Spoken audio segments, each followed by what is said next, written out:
truth, benefit and wisdom of God.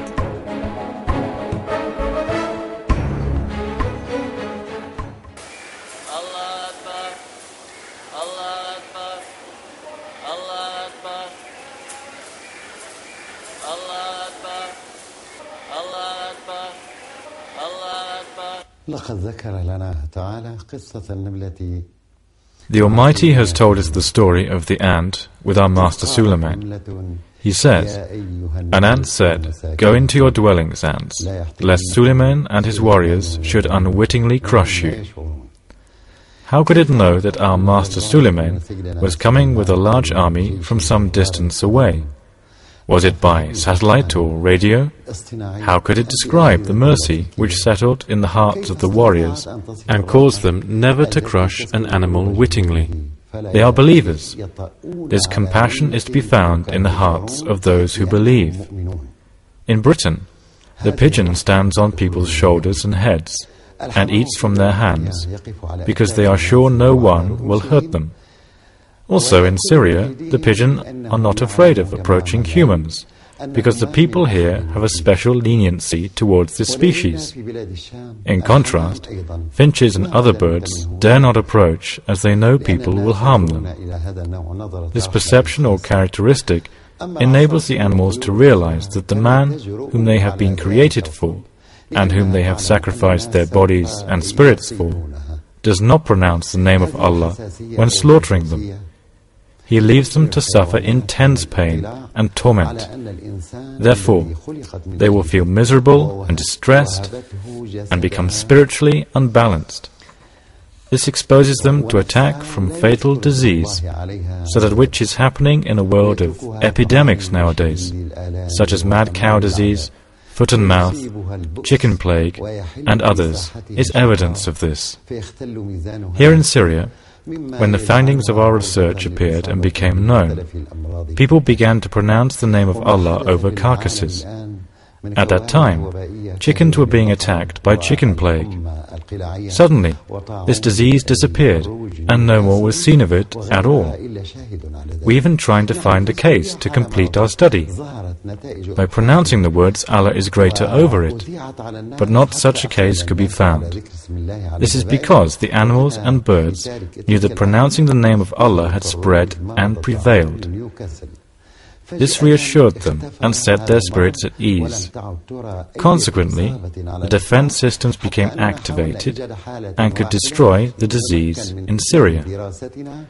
Now nobody can deny the importance of pronouncing the name of Allah over carcasses, neither out of ignorance nor through a lack of sincerity. The matter became clear after performing the research undertaken by the Syrian Thieme. He who falls victim to pain and agonizing disease has no excuse at all.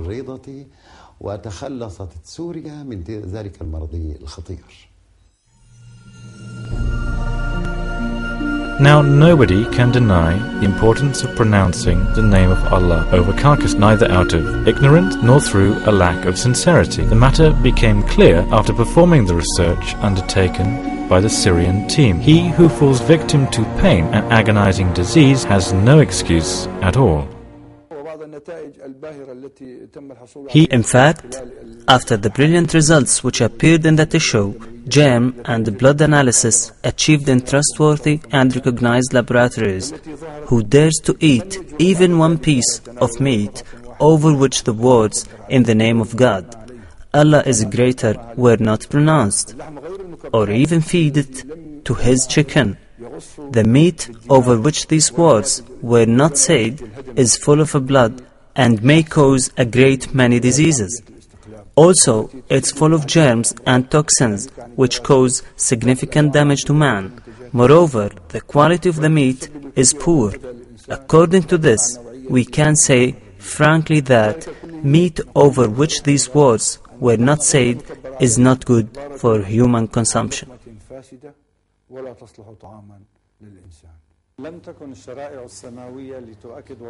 If this matter did not have importance, the heavenly statutes would not insist with urgency on the necessity of this practice. So the research performed by the Syrian medical team in revealing the advantages of pronouncing the name of Allah over carcasses, causes us to appeal to all people around the world to adhere to this godly command, whose benefits have been scientifically proven by the latest methods. They must do this to protect their health and to ensure their children enjoy good health, safe from disease and suffering.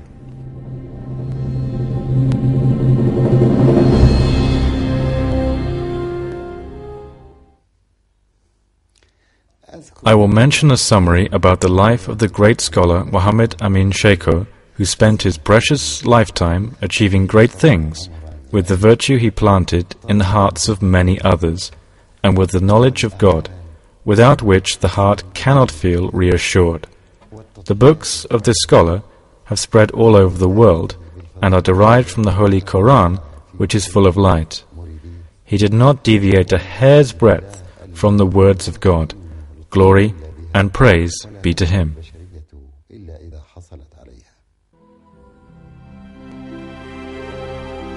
The humane scholar Muhammad Amin Sheikho was born in 1890 in Damascus. His father was a merchant. Although orphaned, he was characterized by his patience through the difficulties of life and the trying circumstances that befell his small family. He was characterized by his patience due to his noble lineage going back to the progeny of the Prophet Muhammad. He was able to study in the Turkish Royal Academy, known as Amber, in Damascus. He graduated as a security officer, and having attained authority over the police stations in Damascus and its suburbs, peace took hold over this area. Due to his bravery and fearlessness, he was known as Aslan, a Turkish word meaning lion. Moreover, criminals feared his courage and begged him for justice and mercy. His unswerving allegiance to justice was well known, and he was indispensable to the rebels as they fought for freedom during the reign of the Turkish state and following that, the French Mandate.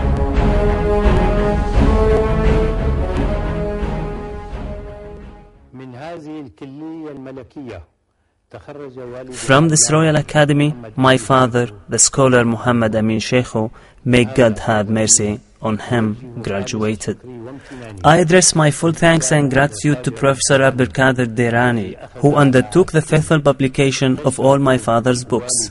I also thank the doctors for publishing this important research.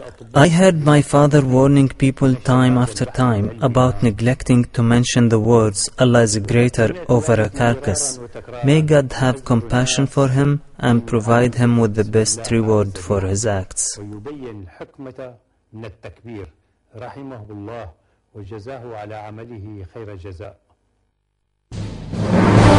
And so he continued until independence was achieved. Then Muhammad Amin Sheikho turned to his scientific research in order to enlighten people's minds, put an end to their ignorance, which had placed a barrier between people and their provider.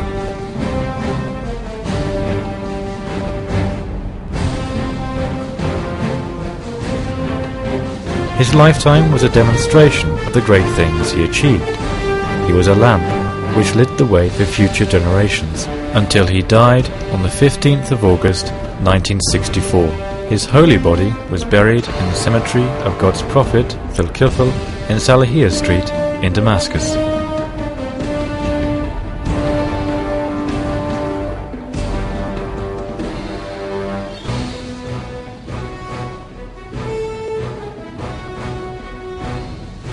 Many books were dedicated to the great scholar, as well as much scientific research in all subjects, especially that which concerned the pronouncing of the name of Allah over animals to be slaughtered.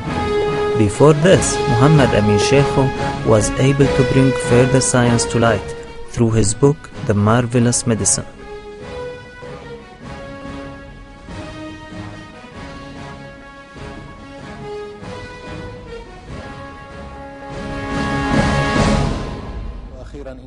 This is a great demonstration of the secret of pronouncing the name of Allah over animals to be slaughtered. brought to us by the great scholar Muhammad Amin Sheikho, the first man to care for men's health and the master of those who call for kindness towards animals. Nothing proves the truthfulness of the humanity of this great scholar more than the cupping, that medical operation which he brought to light when he revealed its strict rules, which helped me to get rid of a tumor that afflicted me. Now I'm completely cured of this disease. Praise be to God by virtue of this discovery, which has raised our lovely home Syria to the top of the world.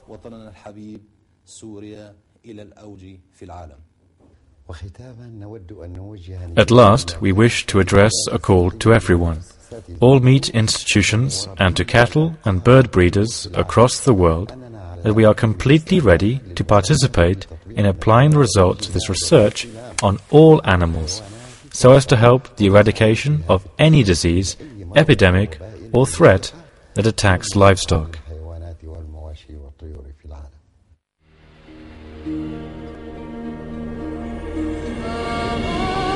So, you who seek the truth, everything has a form and a reality. The form alone is not enough without the reality. The reality of pronouncing the name of the Creator over a creature to be slaughtered is undeniably good, whereas neglecting this practice is an evil. Let us turn again to the correct way and return to pronouncing the words Allah is greater over a carcass. This is better than continuing to do nothing. So when God commanded us to pronounce these words through His holy books, He granted us a loving recommendation for our care and protection, and our children's physical and spiritual health.